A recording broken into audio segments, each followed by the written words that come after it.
et 1762 paraissent les trois ouvrages essentiels, La Nouvelle Héloïse, puis Le Contrat social et Émile. Tous trois ont un caractère didactique. Rousseau a dénoncé jusqu'ici, dans la société fondée sur l'inégalité des richesses, les causes de l'avilissement de l'homme de son temps. Il montre maintenant à ses contemporains l'image d'un homme rénové. Fort. Le contrat social pose les principes d'une société démocratique, égalitaire, où les hommes pourront être des citoyens animés par la vertu, c'est-à-dire des patriotes. La Nouvelle Héloïse oppose à la corruption aristocratique un idéal bourgeois de vertu familiale, à la galanterie et à l'érotisme, une vie sentimentale plus saine. Mais, pense Rousseau avec son temps, il faut, pour construire une société meilleure, réformer l'individu. Et c'est pourquoi Émile donne le plan d'une éducation conforme aux lois de la nature. Les trois ouvrages se tiennent et semblent se rattacher à un plan grandiose. Mais les contradictions inhérentes à la pensée de Rousseau, inhérentes à la classe qu'il représente, apparaissent partout dans ces trois ouvrages. Seule une analyse détaillée pourrait les dégager. Nous voulons seulement, dans ce bref aperçu, indiquer l'importance historique de chacune de ces trois grandes œuvres. Le contrat social, traité de droit politique, très abstrait et de lecture aride, est l'ouvrage le plus approfondi, le plus achevé, qui ait proclamé le principe de la souveraineté du peuple.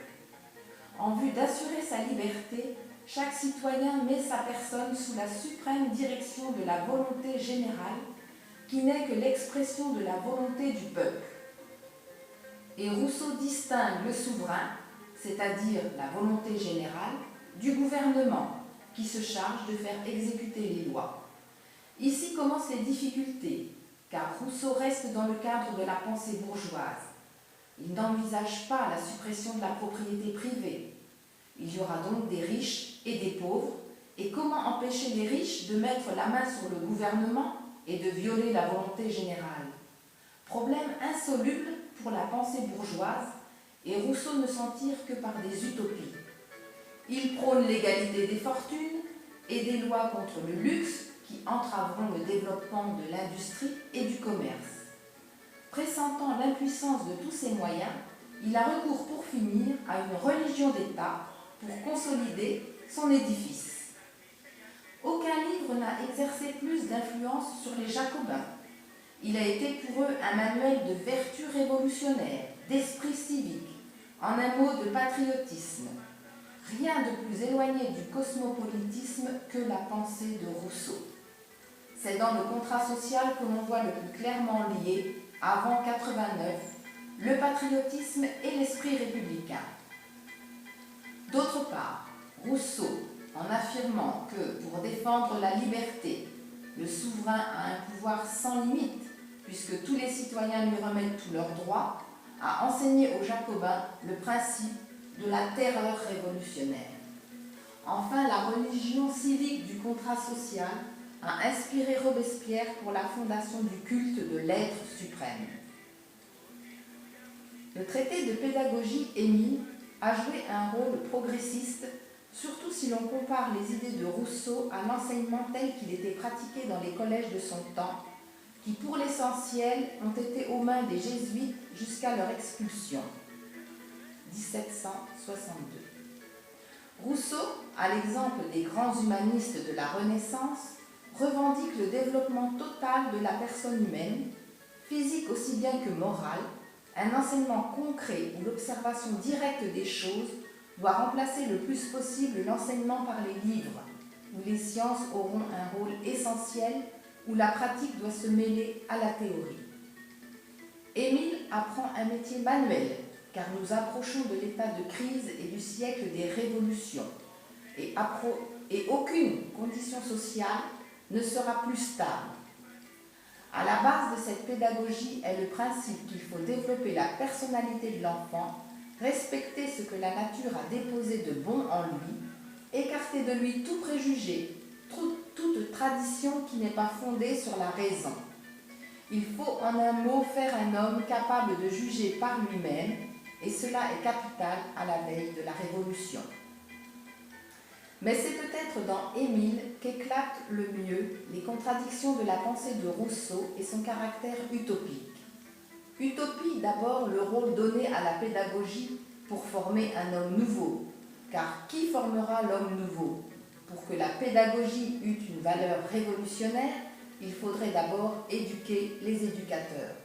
On retrouve là l'idéalisme des philosophes du XVIIIe siècle qui pensaient que ce sont les idées qui mènent le monde et que par conséquent, pour réformer la société, il faut réformer l'individu.